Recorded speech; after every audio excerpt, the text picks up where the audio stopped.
বড় চেয়ারপারসনের পদ ছাড়তে চান তৃণমূল কাউন্সিলর দেবলীনা বিশ্বাস। ৭৪ নম্বর ওয়ার্ডের তৃণমূল কাউন্সিলর দেবলীনা বিশ্বাস বড় চেয়ারপারসনের পদ ছাড়তে চান। চেয়ারপারসনের পদত্যাগ পত্র পাঠালেন তৃণমূল কাউন্সিলর। রাজনৈতিক কারণ দেখিয়ে ইস্তফা দিতে চান ফিরহাদ হাকিম ঘনিষ্ঠ এই তৃণমূল কাউন্সিলর। আমাদের প্রতিনিধি অর্ণব মুখোপাধ্যায় আমাদের সঙ্গে রয়েছেন। অর্ণব, ফিরহাদ হাকিম ঘনিষ্ঠ তৃণমূল কাউন্সিলর দেবলীনা বিশ্বাস যিনি বড় চেয়ারপারসনের পদ ছাড়তে চান, ইতিমধ্যেই পদত্যাগ পত্র তিনি দিয়েছেন, ঠিক কি কারণে? দেখো, আজকেই দেবলীনা বিশ্বাস যিনি হচ্ছেন ৭৪ নম্বর ওয়ার্ডের কাউন্সিলর, তিনি একটি পদত্যাগ পত্র পাঠিয়েছেন পুরসভার চেয়ারপারসনের কাছে। সেটা হচ্ছে যেটা পুরসভার চেয়ারপারসনের কাছে তিনি পাঠিয়েছেন যে মাননীয় চেয়ারপারসন কলকাতা পৌরসভা, সেখানে বড় নয়ের চেয়ারপারসন পদ থেকে পদত্যাগ পত্র এটা লেখা রয়েছে বিষয় হিসেবে, এবং সেখানে লেখা রয়েছে যে তিনি পৌরমাতা হিসেবে কাজ করবেন, কিন্তু চেয়ারপারসন হিসেবে ৯ নম্বর বড় চেয়ারপারসন হিসেবে তিনি পদত্যাগ পত্র পাঠালেন এবং সেটা যেন গ্রহণ করা হয় এই মর্মে দেবলীনা বিশ্বাস তিনি কিন্তু চিঠি পাঠিয়েছেন এবং সেই চিঠি পাঠানো হয়েছে। যদিও চিঠি আজকে গ্রহণ করা হয়নি একটাই কারণে, যে চেয়ারপারসন যিনি রয়েছেন মালা রায়, তার যে ঘর, সেই ঘর আজকে যখন পাঠিয়েছিলেন বোর্ড চেয়ারপারসন, তখন মালা রায় অর্থাৎ পুরসভার যিনি চেয়ারপারসন তার ঘর বন্ধ হয়ে গিয়েছিল, সেই কারণে চিঠিটা গৃহীত হয়নি। কিন্তু দেবলীনা বিশ্বাস তিনি এই চিঠি পাঠিয়েছেন এবং তিনি জানাচ্ছেন সম্পূর্ণ রাজনৈতিক কারণেই তিনি এই পদত্যাগ পত্রটা পাঠালেন। তো আজকে আমরা দেখছি যে একদিকে যেরকম পুরসভায় কিন্তু একটা অদ্ভুত জামাডলের পরিস্থিতি তৈরি হয়েছে। আমরা যেরকম ভাবে দেখেছি যে একদিকে তোমার গতকাল প্রায় অভিষেক বন্দ্যোপাধ্যায়ের সঙ্গে সম্পর্কিত অন্তত 17টা প্রপার্টিতে কেএমসির পক্ষ থেকে নোটিশ পাঠানো হয়েছিল, এবং তার পরপর আজকে দেখা যাচ্ছে যে চেয়ারপারসন বড় নয় তিনি হচ্ছেন দেবলীনা বিশ্বাস, তিনিও আজকে রাজনৈতিক কারণ দেখিয়ে তিনি পদত্যাগ পত্র পাঠিয়ে দিয়েছেন। পদত্যাগ পত্র গৃহীত হয়নি, কিন্তু সেই পদত্যাগ পত্র আমাদের হাতে এসেছে, যেখানে তিনি এই ইচ্ছে প্রকাশ করেছেন এবং তিনি জানিয়েওছেন যে তিনি রাজনৈতিক কারণে পদত্যাগ করতে চান। তো স্বাভাবিকভাবে তিনি ফিরহাদ হাকিমের অত্যন্ত ঘনিষ্ঠ বলে পরিচিত। তো সেই ফিরহাদ হাকিমের ঘনিষ্ঠ বড় নয়ের চেয়ারপারসন, সেই বড় নয়ের চেয়ারপারসন তিনি যে পদত্যাগের ইচ্ছা প্রকাশ করলেন, সেটা কিন্তু যথেষ্ট পুরসভার ভবিষ্যৎ নিয়ে বেশ কিছু প্রশ্ন কিন্তু সামনে নিয়ে আসছে। অর্ণব, তুমি আমাদের সঙ্গে থাকো। আপনাদের জানিয়ে রাখি আরো একবার, বড় চেয়ারপারসনের পদ ছাড়তে চান তৃণমূল কাউন্সিলর ৭৪ নম্বর ওয়ার্ডের তৃণমূল কাউন্সিলর দেবলীনা বিশ্বাস, তিনি বড় চেয়ারপারসনের পদ ছাড়তে চান। চেয়ারপারসনের পদত্যাগ পত্র ইতিমধ্যেই তিনি পাঠিয়ে দিয়েছেন। রাজনৈতিক কারণ দেখিয়ে ইস্তফা দিতে চান ফিরহাদ হাকিম ঘনিষ্ঠ এই তৃণমূল কাউন্সিলর। আমাদের প্রতিনিধি অর্ণব মুখোপাধ্যায় আমাদের সঙ্গে রয়েছেন। অর্ণব, হঠাৎ করে এরকম পদত্যাগ পত্র দেবার কারণ কি? দেখো, তিনি বলছেন যে সম্পূর্ণ রাজনৈতিক কারণে তিনি হচ্ছেন এই পদত্যাগ পত্র পাঠিয়েছেন। রাজনৈতিক কারণ কি সেগুলো এখনো অবধি জানা যাচ্ছে না, কিন্তু একটা জিনিস তোমাকে পাশাপাশি উল্লেখ করব যে এই যে কলকাতা পুরসভা। হ্যাঁ অর্ণব, তুমি যেমনটা বলছিলে,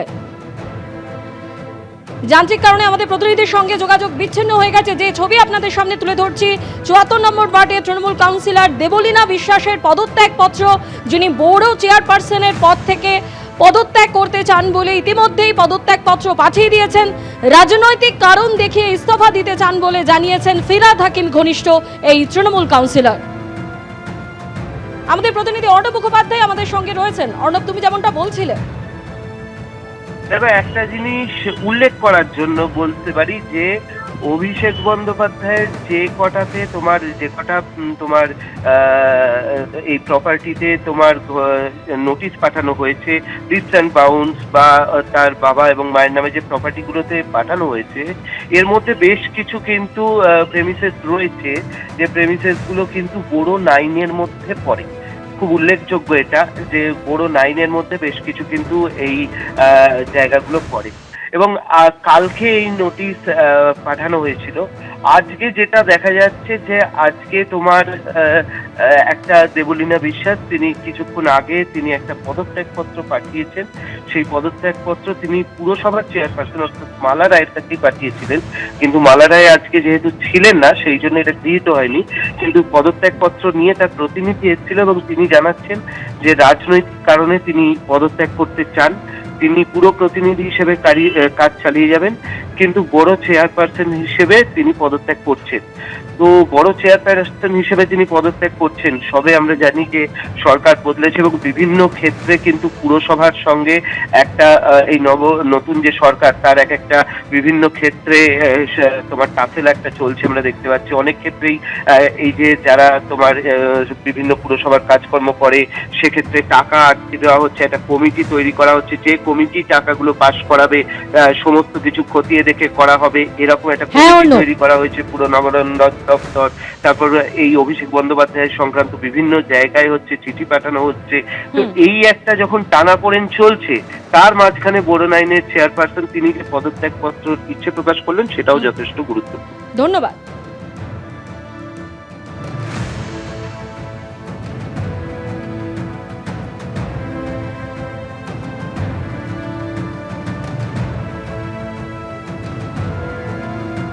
হ্যাঁ, আমি বড় কমিটির যে আমার নয়ের বড় সেই কমিটির যে চেয়ারপারসনের পদ ছিল আমার, আমি সেই পদটা থেকে পদত্যাগ করার জন্য একটা চিঠি পাঠিয়েছি আমাদের চেয়ারপারসন মালা রায়কে, কিন্তু সেটা রিসিভ হয়নি কোনো কারণে নেই। এই সিদ্ধান্ত, আমি কাউন্সিলর থাকবো এলাকার মানুষের কাজের জন্য, কিন্তু আমার নিজের মনে হয় যে ওই চেয়ারটাতে বসে এখন কি আর বলবো, এতদিন তো করেছি কিন্তু এখন সরে আসছি ওখান থেকে। এটা সম্পূর্ণ দলগত কারণেই করছি। জয় কামদার, শান্তনু সিনহা বিশ্বাসের পর এবার জালে সোনা পাপ্পু। পুলিশ, প্রমোটার, ক্রিমিনাল সিন্ডিকেটে ত্রাসের রাজত্ব চলত। সোনা পাপ্পুকে আদালতে তোলার পর একের পর এক চাঞ্চল্যকর দাবি করেছেন এনফোর্সমেন্ট ডিরেক্টরেটের আধিকারিকরা। এবার সরাসরি কথা বলবো, প্রকাশ সিনহা আমাদের সঙ্গে রয়েছেন। প্রকাশ, কিভাবে চলতো এই চক্র, কি বললো এটি? দেখো, আজকে যখন এই মামলার শুনানি শুরু হয় তখন কিন্তু ইডির আইনজীবীর তরফে একাধিক বিস্ফোরক তথ্য পেশ করা হয় এবং চাঞ্চল্যকর দাবি করা হয়। ইডির আইনজীবী যেটা দাবি করছেন যে সোনা পাপ্পু, যাকে আজকে কোর্টে তোলা হয়েছে এবং 10 দিনের জন্য তাকে রিমান্ডে নেওয়ার প্রেয়ার ইডির তরফে করা হয়েছিল, ইডির তরফে দাবি করা হচ্ছে সোনা পাপ্পু হচ্ছে সেই ব্যক্তি যে সামনে গিয়ে কিন্তু তোলাবাজি করতো, অর্থাৎ পলিটিশিয়ান এবং পুলিশদের হয়ে ফ্রন্টম্যান হিসেবে কাজ করতো।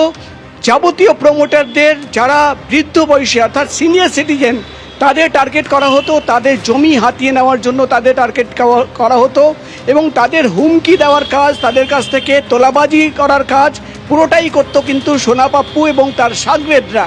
এবং যেটা ইডির তরফে দাবি করা হয় যে জয় কামদারের সঙ্গে এবং শান্তনু সিনহা বিশ্বাস এদের সঙ্গে একটা নেক্সাস ছিল সোনা পাপ্পুর, এবং সোনা পাপ্পু তাদের জন্যই কাজ করতো, অর্থাৎ একটা সিন্ডিকেট যেখানে পলিটিশিয়ানরা রয়েছে, একটা সিন্ডিকেট যেখানে পুলিশ রয়েছে, একটা সিন্ডিকেট যেখানে সোনা পাপ্পুর মতন ক্রিমিনালরা রয়েছে, সেই সিন্ডিকেট কাজ করছে। এবং দিনের পর দিন, বছরের পর বছর কলকাতার একাধিক ওয়ার্ডে তোলাবাজির ঘটনা ঘটেছে।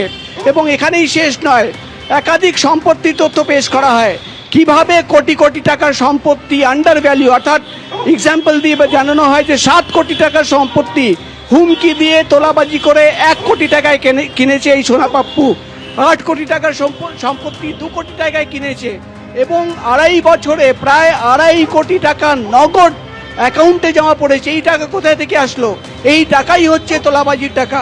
এবং যেটা ইডির তরফে চাঞ্চল্যকর দাবি করা হচ্ছে যে সোনা পাপ্পুর বাড়ি থেকে যে আগ্নেয়াস্ত্র তারা বাজেয়াপ্ত করেছিলেন, যার কোনো ডকুমেন্ট দেখাতে পারেনি সোনা পাপ্পুর স্ত্রী, সেই আগ্নেয়াস্ত্র কেনা হয়েছিল জয় কামদারের সংস্থা থেকে এবং সেই আগ্নেয়াস্ত্র কেনার মাত্র 15 দিনের মধ্যেই কিন্তু কাকলিয়ায় যে ঘটনা ঘটেছিল সেই ঘটনা ঘটে। অর্থাৎ একাধিক তথ্য রয়েছে যেটা সামনে রেখে ইডি আধিকারিকরা জিজ্ঞাসাবাদ করতে চান সোনা পাপ্পুকে। 10 দিনের জন্য কাস্টাডিতে নেওয়ার আবেদন আর কিছুক্ষণের মধ্যেই জানা যাবে, যেহেতু এই অর্ডার রিজার্ভ রয়েছে, যে সোনা পাপ্পুর আজকে কোর্টের নির্দেশ কি আসলো। সোমেন, এবিপি আনন্দ, এগিয়ে থাকে, এগিয়ে রাখে।